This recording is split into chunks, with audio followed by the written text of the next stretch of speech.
지난주 금요일이었죠. 글로벌 반도체 시장의 불황과 크고 작은 악재가 겹치면서 삼성전자의 1분기 잠정 실적에 빨간불이 켜졌습니다. 삼성을 필두로 한 우리나라 반도체 시장 앞으로 더 어려워질 건지 아니면 반등의 기회가 있는 건지 오늘 아침 토론에서 전문가들과 자세한 업황 진단을 해보겠습니다. 하나금융경영연구소 이조환 연구위원, 한국경제산업연구원 김광석 경제연구실장입니다. 두 분 어서 오세요. 네, 어서 오십시오. 안녕하세요. 네, 일단 두 분께 좀 질문을 드려보겠습니다. 일단 위원님, 그 반도체라는 이 산업과 또 그 팩트가 우리나라 이 경제에 굉장히 중요한 비중을 차지하고 있잖아요. 어느 정도라고 좀 보고 계십니까? 우리들이 보통 GDP 성장률 계산할 때 많이 피부로 느낄 수 있는 것들이 수출이 있을 것 같고 네. 설비 투자 이런 것들이 많이 있는데 그중에서 반도체가 사실은 설비 투자에서도 개별 산업으로서는 가장 큰 비중을 차지하고 있고요. 그다음 수출에서도 알다시피 뭐 지난해와 지지난해 약간 그 가격 효과 때문에 그 비중이 높아지긴 했지만 네. 어쨌든 연말 기준은 20%가 넘는 수준까지 됐기 때문에 우리나라 경제 특히 무역에 미치고 그다음에 내수로는 이제 설비 투자 관련 부분에서 산업에서 일개 산업으로 가장 큰 영향을 미치는 것이라고 보시면 될 것 같습니다. 실장님, KDI가 경기에 대한 진단을 바꿨더라고요. 둔화에서 이제 부진으로 바꿨는데 여기에는 아무래도 이 반도체 업황 이런 부분들이 영향을 미쳤겠죠? 방금 위원님께서 말씀하신 것처럼 반도체 산업이 우리나라 경제에서 상당한 영향을 미치기 때문에 네. 반도체가 하나의 어떻게 보면 이제 리더로서 계속 수출이나 설비 투자나 이런 것들이 호조세를 유지해 나간다면 나머지 여건이 그렇게 좋지 않더라도 경기 회복이 그나마 이어질 수 있었을 텐데 방금 말씀하셨던 것처럼 한 2014년까지만 해도 네. 반도체 수출이 전체 수출에서 10% 정도밖에 안 됐습니다. 근데 지금은 20% 또 높게는 25%까지 됐어요.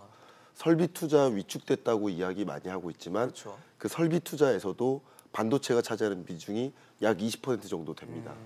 그러니까 이 반도체 수출이 꺼지고 반도체 투자가 꺼지면 설비 투자와 수출이 크게 위축될 수밖에 없는 구조라고 볼 수 있는 거죠. 네네. 근데 나머지 여건마저 그걸 상쇄할 만큼 높게 좋은 실적을 유지한다면 괜찮겠지만 네. 나머지 주력 수출 품목들도 안 좋은데 반도체마저 꺾이면 굉장히 안 좋은 상황으로 가는 거죠.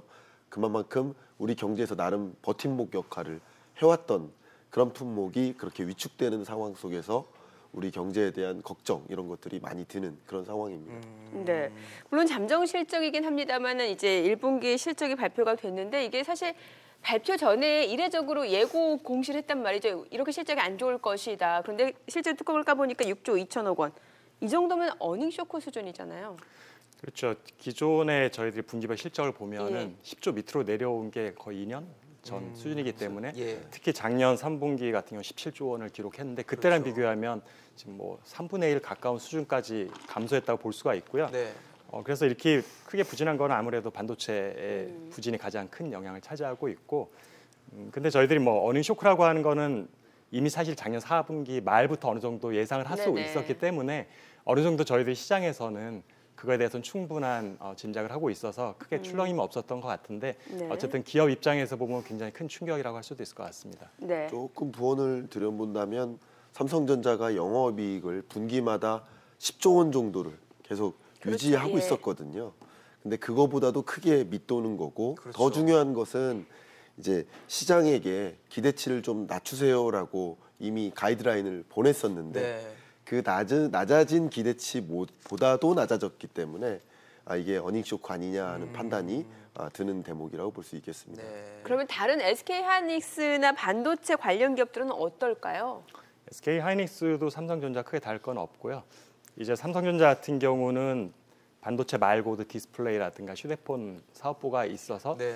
휴대폰 같은 경우가 좀 괜찮았기 때문에 어느 정도 방어가 됐지만 하이닉스는 오로지 반도체 전문 기업이기 때문에 어찌 보면 충격이 더 클 수도 있을 것 같고요. 네. 그다음에 어떻게 보면은 시장에서 1위가 아무래도 아직은 삼성전자이기 때문에 선두 업체보다 또 2위 업체가 받는 어떤 ASP의 낮음이라든가 이런 측면도 있기 때문에 그 충격이 당연히 더 클 거라고 생각이 되고 있습니다. 근데 시장에서는 이 D램이나 낸드 플래시 같은 가격 하락세가 2분기에도 이어질 것이다라는 전망이 좀 나오고 있는데 그런 걸 봤을 때 삼성전자의 향후 전망도 그렇게 좋진 않다라고 봐도 되는 겁니까? 저희들이 반도체 가격은 일단 작년 이제 고정 거래 가격 기준으로 했을 때 3분기 말부터 이제 하락을 하기 시작했는데 네. 제가 봤을 때는 일부 품목은 이미 충분히 가격이 내려가서 추가적으로는 어느 정도 이제 안정이 될 거라 보이는 품목들이 있어요. 예를 네. 들면은 뭐 SSD에 들어가는 낸드라든지 모바일 네. 드램 같은 경우는 이미 가격 거품이 생기기 전에 가격까지 충분히 내려갔다 판단이 되지만 네. 아직까지도 국내 업체들이 주력으로 하고 있는 지금 뭐 서버용 D램 같은 경우 네. 그리고 범용 PC에 들어가는 D램 같은 경우는 제가 볼 때는 아직도 가격이 좀 더 내려갈 여지가 충분히 있어서 2분기에는 가격 하락이 어느 정도 계속 진행될 것 같고요. 예.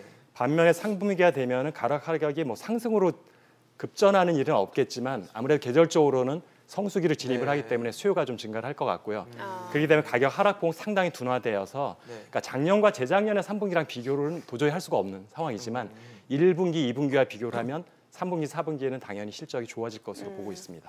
그래도 3분기부터는 좀 나아질 것이다. 근데 그것이 계절 효과 정도기 때문에 아. 지금 다운턴으로 가고 있는 이 큰 사이클을 되돌린다는 의미는 아닙니다. 아. 그러니까 반도체 업황 사이클 자체는 지금 이제 좀 둔화되고 있는 게 맞다라고 보시는 거고요. 어떻게 보십니까? 네, 일단은 이 반도체 시장을 가지고 단순히 반도체만 갖고 판단하기는 어려울 것 네. 같고요.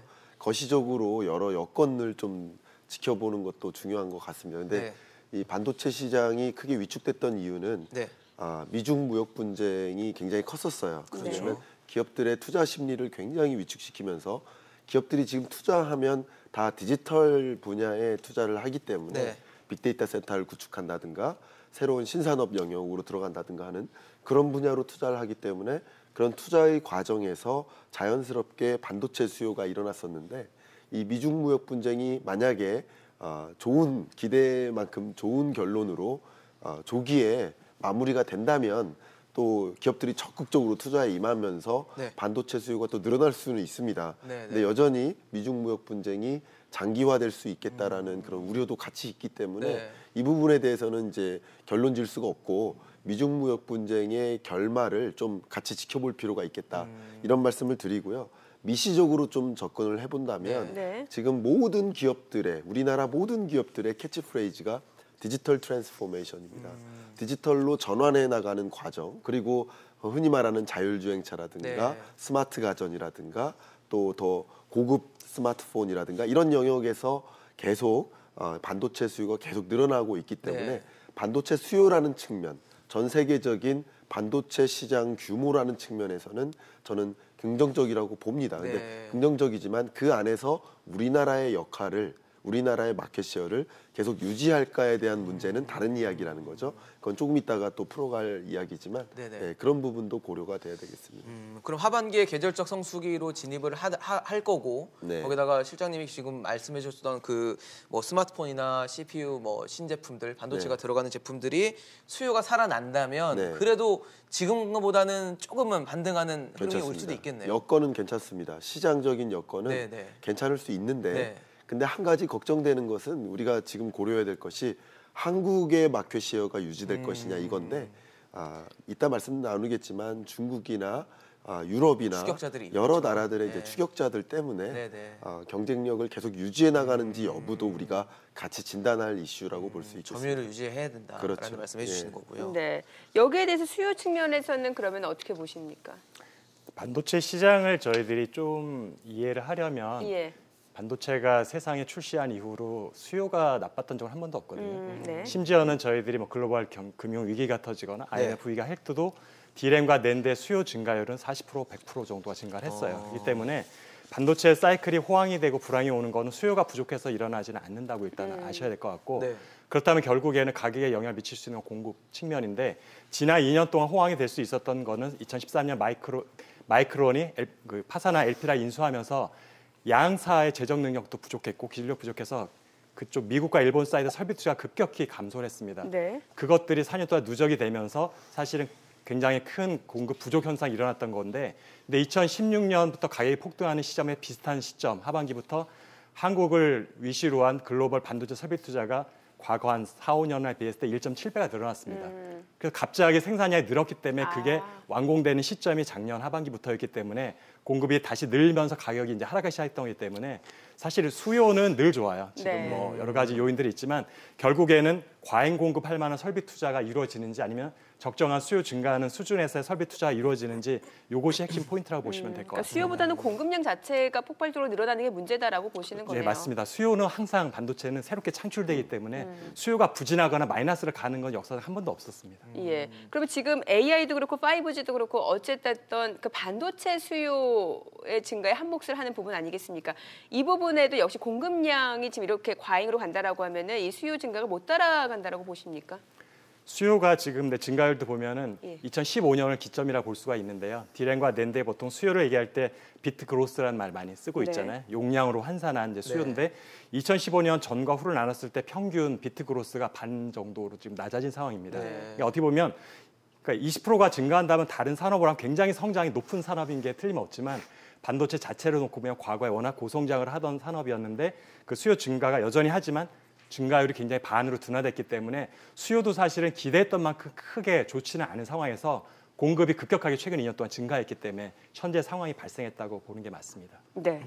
실장님께서 아까 이제 미중 무역 협상이 굉장히 중요한 지켜봐야 되겠다고 말씀해 주셨지만 중요성이 크다고 말씀을 해주셨는데 사실 이 반도체 시장에서 봤을 때 이런 협상과 분쟁이 어느 정도 영향을 주고 어떤 의미를 갖는다고 좀 볼 수 있을까요? 네. 미중 무역 분쟁이 우리 기업들의 투자 심리를 굉장히 위축시키는 요인이라고 볼 수 있어요. 그런데 우리나라도 설비 투자, 건설 투자가 4분기 연속 마이너스라는 거 우리 같이 진단 한번 해본 적 있지 않습니까? 예, 그렇죠. 그런 것들이 지속되고 우리나라뿐만 아니라 전 세계적으로 투자가 굉장히 위축된 상황이에요. 네. 그러면 이제 그런 요인들이 있을 텐데 그 요인 중에 하나가 큰 요인이 미중 무역 분쟁으로 보통 짚고 있는데 네. 미중 무역 분쟁이 만약에 종식이 된다면 이제 기업들이 이제 적극적으로 투자해서 적극적으로 수출해 나갈래 하는 마인드를 가져갈 수 있고요. 특히 메모리 중심 컴퓨팅이라든가 네네. 데이터 센터 이런 것을 구축하기 위해서 네네. 반도체 수요가 굉장히 늘어날 수 있습니다.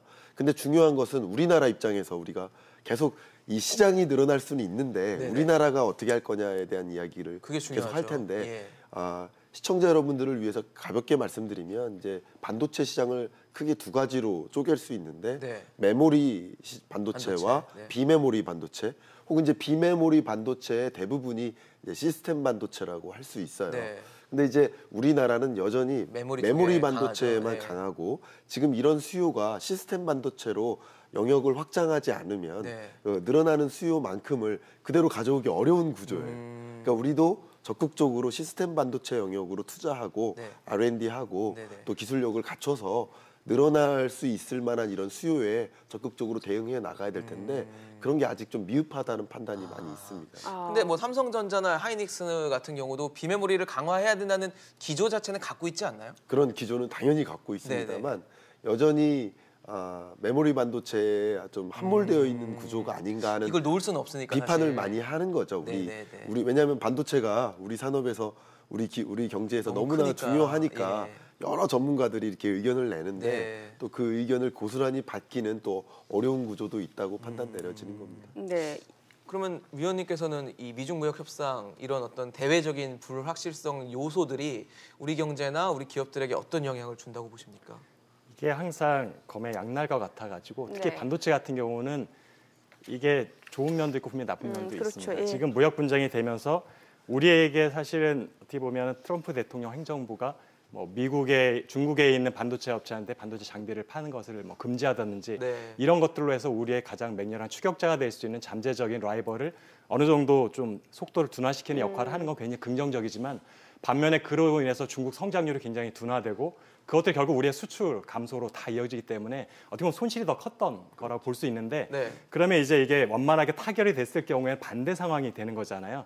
그러고 보면 분명히 중국 경제가 살아나는 효과는 있어요. 그러면 반도체를 보더라도 지금 중국의 수요가 많이 위축됐던 것들이 네. 다시 살아나는 효과는 있기 때문에 일단 짧게 보면은 분명히 실적이 개선될 수 있는 많은 여지들이 남아 있는 거지만 네. 길게 보면은 다시 이제 미국이 중국에 대한 제재가 좀 약해질 수가 있다라는 거죠. 그러면 소위 말하는 중국의 반도체 굵기가 다시 정상 속도로 갈 수 있는 그런 여지가 있게 되는 것이고 그다음에 중국이 또 미국한테 어떤 당근을 줘야 되기 때문에 네. 최근에 나왔죠. 뭐 미국 반도체를 뭐 8조 원어치를 수입을 하겠다. 이렇게 되면 결국 같은 시장을 우리가 미국 마이크론하고 나눠 갖고 있는 거였기 때문에 미국의 수입량을 늘린다는 얘기는 한국의 수입량을 줄인다는 얘기가 되는 거예요. 그러니까 그렇죠, 우리가 파이가 또 상대적으로. 줄었네. 예. 실장님 말씀하셨지만 시장은 커지지만 우리의 파이를 유지하는 것이 관건인데 그런 면에서 우리한테 약간 불리한 상황이 벌어질 수 있는 거죠.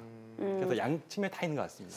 그러면은 앞서서 이제 뭐 공급자 지금 중국이 맹추격을 하고 있다라고 말씀을 주셨으니까 여쭤볼게요. 뭐 반도체 굵기 이야기도 있고 지금 실제로 중국의 반도체 기술력이 얼마나 됩니까? 저희들이 반도체 기술력을 딱 하나로 얘기하기 어려운 게 네. 아까 실장님께서 시스템 반도체가 있고 그 안에서도 또 대여섯 개의 분류가 나눠지고 네. 메모리가 있는데 우리가 주로 반도체 얘기할 때는 이제 메모리를 그렇죠. 주로 하다 예. 보니까 당연히 메모리 시장은 한국이 글로벌 탑 1이기 때문에 네네. 뭐 우리 경쟁자가 없다시피고 근데 사실 우리가 비메모리나 패키지나 우리가 또 여러 가지 파운드리를 가게 되면 한국은 사실은 마이너예요. 그래서 우리는 사실은 메모리를 제외하고는 그다지 두각을 나타내는 분야가 없는데 네네. 심지어는 일부 분야에는 중국이 우리가 훨씬 시장 점유율이 높은 부분들이 있거든요. 그래서 우리들이 반도체 전체 중국의 기술력이 어느 정도냐 말하는 건 좀 어려울 것 같고 네네. 지금 우리한테 가장 큰 위협이 되는 중국에서 직접 메모리를 하겠다고 하는 근데 그쪽만 놓고 보면은 아직까지 기술 격차는 상당히 있다고 보시면 될 것 같습니다. 네네. 그런데 아직 사실은 본격적인 양산이 이루어지지 않았기 때문에 정확한 기술력을 말하는 건 좀 시기상조지만 지금 초도 물량 시험 생산하는 것을 봤을 때 그렇게 뒤져 있는 세대는 아니다라는 게 판단이고요. 그래서 직접 방문했던 분들 얘기로는 뭐 한 3년 정도의 기술력 정도 차이라고 하는데 3년. 사실 기술 수준은 좀 벌어졌다고 하지만 네. 문제는 애초에 중국에서 목표로 하는 게 수출이라든가 하이엔드 제품이 아니기 때문에 중국 로컬 업체들이 주로 사용한 중저사양의 제품들은 지금의 기술력에 있는 제품만 갖고도 충분히 시장을 장악해 나갈 수 있다는 그런 계산이 나오게 됩니다. 그래서 기술력은 10년 후에도 한국이 중국보다는 5년 이상 앞서 있을 게 분명하지만 그 사이에도 시장 점유율은 중국은 점차 높아질 것이라는 그러니까 두 개는 좀 분리해서 우리가 생각을 해야 될 것 같습니다. 무조건 기술력이 앞서간다 그래서 시장을 점유할 수 있다고 볼 수는 없는 거네요. 근데 사실 저희가 가장 많이 궁금해하는 부분 중에 하나는 메모리 가격이 바닥을 찍고 나서 지난해와 같은 초호황을 누릴 수 있을 것인가 아니면 지난해가 너무 초호황이었기 때문에 지난해 수준은 아니더라도 이제 회복기로 돌아설 수 있을 것인가 이거든요. 어떻게 보세요, 실장님?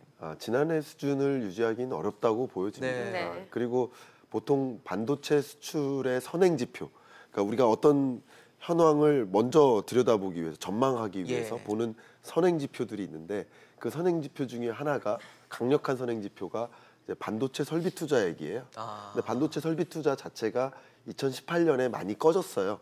19년까지, 17년까지 네네. 계속 늘어나다가 18년에 좀 꺼지는 모습입니다. 그러니까 다시 말하면 반도체 수출이 그만큼 늘어나는 그런 속도를 네네. 유지하기는 어렵겠다라는 그런 선행 지표를 봐도 그렇고 네네. 그리고 미중 무역 분쟁이 완화된다고 가정하더라도 네. 그런 과정에서 중국의 어떤 추격이랑 중국 말고 그 밖의 나라들의 추격 이런 것들까지 생각해 본다면 이 쉐어를 또 유지하기도 굉장히 어려운 상황이다라는 면에서 지난해만큼의 호황을 유지하기라는 굉장히 어렵다 이렇게 판단 내렸습니다. 지난해가 굉장히 좋았던 부분이 네. 있었기 때문에 그 네. 전에 뭐 그 전전에 했던 투자를 했던 것들이 돌아온 시기였잖아요, 사실. 그렇죠. 예. 근데 그 정도는 아니더라도 예. 어느 정도는 올라올 걸로 좀 보시나요? 어떻게 보십니까? 그러니까 올라오는 정도가 이렇게 수요가 네.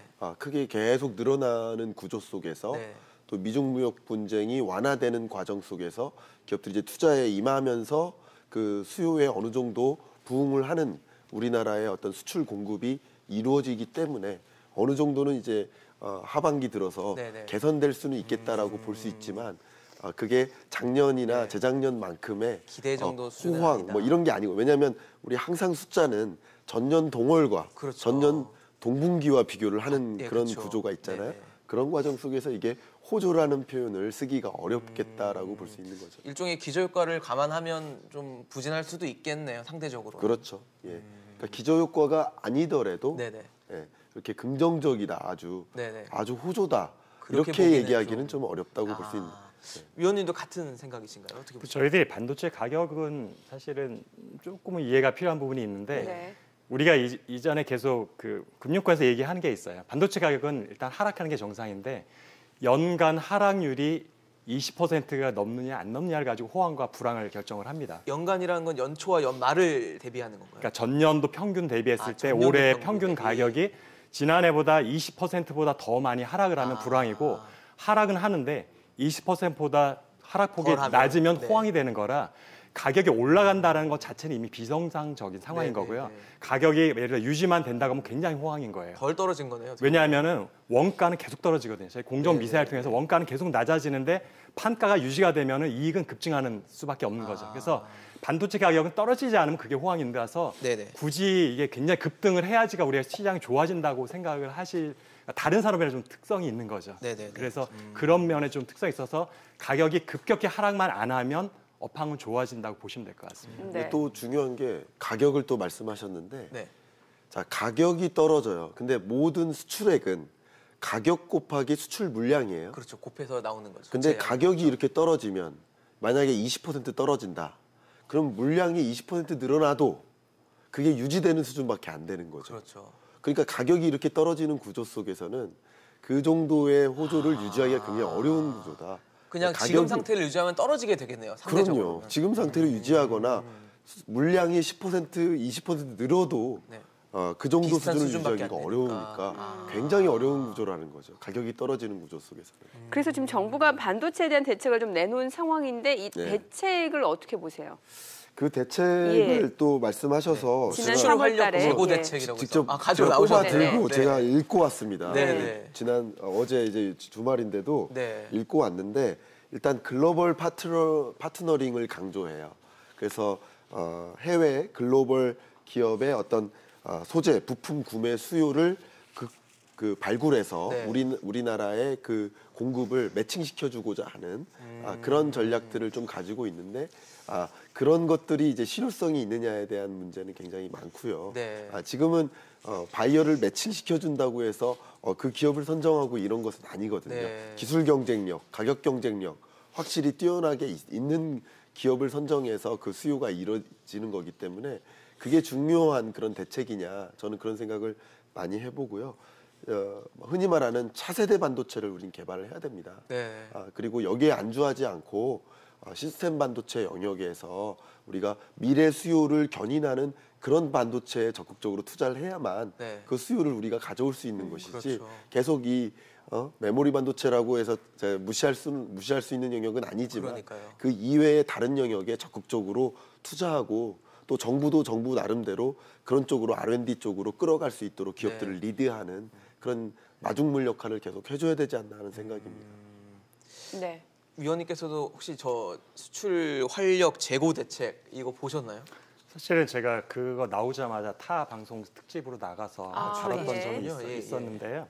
그래서 좀 유심히 뜯어봤는데 네. 사실은 제목은 수출 활력 재고라고 되어 있는데 내용을 들어보니까 오히려 현재 정권의 연초부터 꾸준히 하고 있는 분배와 복지 쪽에 오히려 더 강조돼 있다는 느낌을 받았습니다. 그래서 어떻게 보면은 중소업체들의 좀 더 복지 수준이나 임금 수준, 그다음에 여러 가지 지재권이나 이런 것도 취약하기 때문에 대기업하고 상생할 수 있는 플랫폼을 만들겠다는 쪽이 오히려 포커스가 돼 있어서. 네. 근데 사실 뭐 수출 물량 대부분은 대기업들에서 금액으로 보면은 90% 이상 차지하고 있기 때문에 그쪽들은 거의 영향을 받지 않는 대책들이 많다고 판단이 됩니다. 네, 알겠습니다. 사실 위원님께서 보셨을 때 이 반도체 전문가로서 지금의 이 반도체의 쏠림 현상과 또 그로 인해서 우리나라가 흔들리는 이 상황들을 봤을 때 어떤 식의 좀 조언을 해주실 수 있을까요? 쏠림 현상은 사실은 지난 2, 3년 동안 급격히 높아졌던 네. 거고요. 심지어는 반도체만 그러니까 석유화학 같은 경우도 유가 급등으로 인해 가지고 우리나라 전체 제조업의 이익 중에 반도체와 석유화학이 차지하는 게 40% 수준이었는데 거의 60, 70%에 육박한 수준까지 높아졌었어요. 네네. 그냥 비정상상 상황인데 근데 어차피 둘 다 가격 효과로 상승했던 측면이 있어요. 수출 증가도. 그래서 지금 가격 하락하면서 수출이 굉장히 감소를 하고 있고 자연스럽게 비중이 연말에 21%였던 건 지금 최근 16%가 이미 낮아졌고요. 지난번에 이전에 보면 거의 10% 수준이었다. 보통 10에서 13% 정도가 적정한 반도체 수출 비중이었어요. 그래서 가격 효과가 소멸하면서 저절로 그 정도로 내려가면 의존도는 우리가 따로 액션을 하지 않아도 저절로 낮아질 거라고 생각이 되지만 네네. 정부 측면에 있어서는 말씀하셨지만 전년 대비 증가율이 항상 중요한데 반도체는 어쨌든 마이너스로 이번에는 깎아내리는 역할을 할 거기 때문에 네. 설비 투자 역시 마찬가지고 네. 그러니까 국가 전체 경제를 보면 분명히 타격이 한동안은 계속 된다고 보는 게 맞습니다. 네, 알겠습니다. 네, 저희가 지금 반도체 얘기를 계속 하고 있었는데요. 조금 전 조양호 한진그룹 회장의 별세 소식이 들어와서 잠시 취재 기자 연결을 해보도록 하겠습니다. 네. 조양호 한진그룹 회장이 조금 전 말씀드린 것처럼 숙환으로 별세를 했습니다. 조 회장은 그동안 이 미국의 한 병원에서 요양 치료를 받아왔던 것으로 알려졌는데요. 네, 관련 소식 보도국 연결해서 들어보겠습니다. 권세욱 기자. 네. 조 회장이 미국에서 치료를 받던 중에 별세했다고요. 네. 조양호 한진그룹 회장이 미국 로스앤젤레스에서 우리 시간으로 8일 새벽에 별세했습니다. 한진그룹은 조 회장이 숙환으로 별세했다고 말했습니다. 조 회장은 향년 70세입니다. 한진그룹에 따르면 조 회장은 지난해 12월부터 미국의 한 병원에서 요양치료를 받았습니다. 정확한 병명은 공개되지 않았습니다. 조 회장의 아들인 조원태 대한항공 사장을 비롯한 가족들은 현재 미국 현지에 가 있는 상황으로 전해졌습니다. 한진그룹은 운구와 장례 일정, 절차는 앞으로 결정되는 대로 알리겠다고 설명했습니다. 지금까지 SBS CNBC 권세욱입니다. 네. 지금까지 그 조양호 네. 한진그룹 회장의 별세 소식을 전해드렸고요. 추가적인 소식이 또 들어오는 대로 저희 이슈엔에서 전달해드리도록 하겠습니다. 네, 다시 계속해서 좀, 반도체 얘기 좀 이어가 보도록 들어보죠. 하겠습니다. 여기에 대해서 어떻게 보십니까? 역시 지금 기업들도 어떤 노력도 필요할 것 같고요. 지금 정부 대책에서도 추가적으로 내놓을 그런 보완 대책들도 필요할 것 같거든요.